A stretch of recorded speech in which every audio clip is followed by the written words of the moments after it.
Thank you very much, folks. It's lovely to be here. I am just going to share my slides. So hopefully you can see that.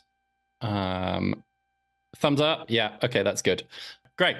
So yeah, my name is Duncan. I am an information designer. I work with data and sound and visuals. Most of the work that I do is around helping nonprofits tell their data stories. And yeah, I've been living in Sweden since 2012, originally in Gothenburg. Now I live in Malmö. And you can see my name up there, but you can also see the name of Miriam Quick. Miriam lives in the UK.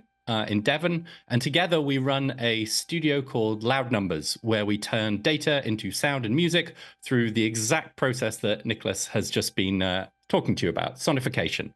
And that's our website if you want to check it out. Loud Numbers is also the name of a podcast where you can listen to loads and loads of examples of sonification. We have a techno track about climate change. We have a classical fugue about EU bureaucracy. We have a jungle track about the US economy. We have lots and lots of fun stuff. There's one about drinking different kinds of beer. We turned that into sound. So if you want to hear some kind of like weird examples, then that's perhaps something to check out. loudnumbers.net/podcast. But in this talk today, I am going to, like Nicholas has given you a fantastic introduction to what sonification is. So I'm going to not go into too much detail on that, but I'll like go over the key points quickly. But then I'll talk a lot about a specific piece that I made earlier this year for an exhibition called Nature's Harmony that was in Helsingborg, down here in Skåne, and the data that we used for that. And then Miriam, who is going to be joining us in recorded video form, is going to explain how we turned that data into sound for the piece. And then finally, I'm going to explain the visual layer and how that works, because this is an audio-visual piece. I think sonification can be particularly effective when it is paired with visuals. And then we'll all watch the final piece together. And yeah, hopefully you like it. So yes, as Nicholas said in the last presentation, sonification refers to the art and the science of turning information into sound. And this often seems weird or unusual to people, but it is way more common than you think. I have perhaps a slightly broader definition of sonification than Nicholas does. I would include like church bells ringing to indicate that there's a wedding. I would include speech being used in a data-directed way. So I think it's probably interesting to say that there is not total agreement within the sonification community about exactly what sonification is. But yeah, the important thing I think about sonification is that there's some kind of system behind it. When the same thing happens, you should hear the same sound. And that's like in data visualization. In a bar chart, the system that you have is that you have one bar for each number. And when the number is larger, the bar is longer, right? And you could make an equivalent sonification system where the system is that you have one sound for each number, and when the number is larger, the sound is louder. And, you know, that's a super simple example, but you can, of course, make it more complicated from there, as you just heard. But let's talk about Scorched Earth, which is the name of the piece that I'm going to be talking to you about today. This is a sonification of data that came from Myndigheten för samhällsskydd och beredskap that tracks the number of wildfires that took place in Skåne between January and December 2018. Forest fires, as I'm sure all of you know, are a serious problem in a country that has as much forest as Sweden does. Even though we don't have as much forest down in Skåne as you do in the rest of the country, there's still a bit of it. And forest fires are expected to become more and more of a problem as we continue to alter the Earth's climate. And if you lived here in Sweden in 2018, you might remember that it was a very hot and dry summer. The entire country saw, I think it was like 13 millimeters of rain from the beginning of May to the end of July. And May and July were both the warmest months ever recorded at the time. I think that record has since been beaten. And in the middle of July, temperatures were about 10 degrees above where they normally are for that time of year. And hundreds of people had to be evacuated from their homes due to fire risk. And firefighting equipment was flown to Sweden from other countries in Europe to deal with this crisis. And yeah, while Skåne is less forested than the rest of the country, there were still 747 fires that were logged by MSB.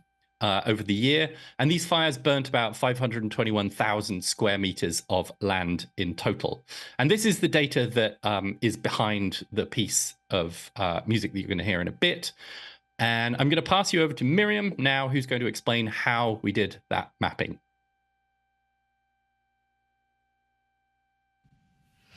Hi, my name is Miriam Quick, and I created Scorched Earth with Duncan Geere. This sonic artwork is based on data that tracks the number of fires in Skåne over the year 2018, from the 1st of January right through to the 31st of December. In the track, each passing day of data is represented by 1 second of sound. And at the start of each week, so every 7 seconds, you'll hear a sound like this. You'll also hear a bunch of click sounds. Each click represents a fire starting somewhere in Skåne, and there are 3 different types. Clicks like this represent a fire that started naturally, for example, because of lightning strikes. When a fire started because of human activity, you'll hear the sound of a Zippo lighter flicking, like this. This includes fires started deliberately and also those lit by accident, for example, because of barbecues, faulty equipment, or even sparks from train brakes. Finally, there are fires where the cause was unknown, and these are represented by this sound. Because there are more fires in summer, you'll hear way more clicks in the middle portion of the track. So that's the fires themselves. Then there's the devastation that they actually cause. In the artwork, we represent the area of land burned by the fires in 2 different ways. Firstly, we represent the daily area burned by the fires. You'll hear a roaring sound in the background that's louder and harsher the larger the area burned each day. You can only hear this sound when the area burned is above a certain threshold, and most fires are actually small, so you don't hear it all the time. But when there are large fires, this sound can be quite deafening.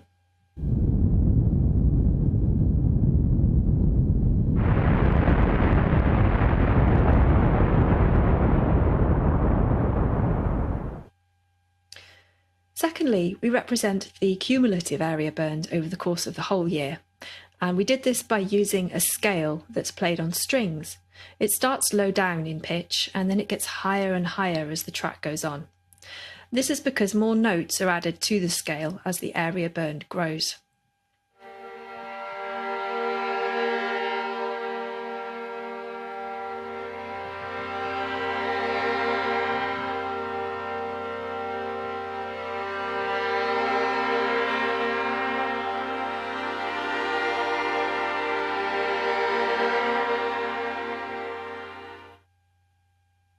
So we thought this cumulative data was really important to include.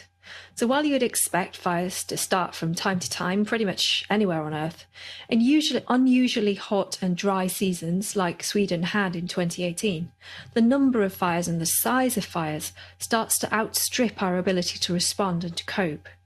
This is, of course, one of the hazards posed by climate change, that as summers get hotter and drier, fires everywhere are getting more ferocious and harder to control. And the strain on services and infrastructure and people's lives, of course, is cumulative. And because of this, the notes in this track linger on right to the end, the way that fires leave an area of scorched earth behind them, even after they've gone out. So you're probably getting the idea that this track is not an easy listen, and it's not supposed to be. We chose to use a sound palette that's kind of eerie and unsettling, but also something that you'd want to listen to more than once. So we took inspiration from various places, including horror movie soundtracks and also folk music and 20th century string music. So we're really looking forward to hearing what you think. Thank you, Miriam. So that is how the audio works. And if you were listening to Nicholas, you will recognize that that is a type of sonification called parameter mapping. But let's talk now about the visual experience. Humans are very visually biased, and so our goal when creating the visuals for this piece was to make something that catches the eye, but develops slowly and predictably so that people could focus more on the sound than they are the visuals. And the visual starts with instructions on how to understand the sonification, because again, as Nicholas said, this is often a challenge with sonification. But just after it starts, a small part of it starts to catch fire. And as more and more of Scorner burns, more of the screen burns, and it's split into rings like the inside of a tree. And tree rings are super cool. I love tree rings. They are a nice example of data visualization in nature. Each ring is a year, and the wider the ring, the more the tree grew in that year. And people who study tree rings as a way of looking at past climate are called dendrochronologists, and they can quite quickly recognize particular times in history when they just glance at a set of rings. And in our piece, it's a little different. It's not a year. Each ring represents a week, and the thickness is how much land was burnt during that week. So a thicker ring means that more land was burnt. And over time, this builds up to a huge graphic that dominates the screen with 52 different rings in it. And most of the width here comes from the 3 or 4 months in the summer when the heat wave was at its peak and when the most land was burnt. And in the center, you see the start of the year, and at the outside, you see the end of the year. But our goal here was to create more than just a depiction of data. Scorched Earth is about the increasing frequency and severity of wildfires due to climate change and the lack of any real action to reduce emissions. And charts are great, but they don't really make people feel things. Here is a chart of our data. Like, what do you feel when you look at that? Not so much, right? And how do you feel when you look at that? It's kind of a different vibe, right? But it's exactly the same data, just shown in a different way. And I think what I'd like you all to take away from this talk is 2 main things. The first is that if we don't change how we live and stop burning fossil fuels, then Sweden is going to be seeing a lot more fire years in the future. And the circles here will be much bigger and much wider than they are, and they probably won't even fit on the screen anymore. And then the second thing is that the way you communicate data matters and that art can be powerful. In a moment, I'm going to play you the whole piece, and I want you to think while you're listening to it and watching it, how you feel as you experience the sound and the visuals, and whether you feel the same way about it if you just saw a chart or you maybe heard a radio report about the statistics. So let's watch the whole thing. This is Scorched Earth.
Thank you, folks. Thank you very much. Yeah, if you'd like to follow our work, here's our website, and you can sign up there to our email newsletter, and you can find our contact details and everything. We're actually launching a new project at the end of this week, and it's super cool, and I'm very excited about it. So you should, yeah, go there, sign up so that you hear about it too. And we're on Instagram. You can follow Loud Numbers or me and Miriam individually. And yeah, if you have any questions about sonification or you'd like to talk about a project, please reach out at any time. Thank you. Round of applause for Duncan Geere and Miriam. Quick.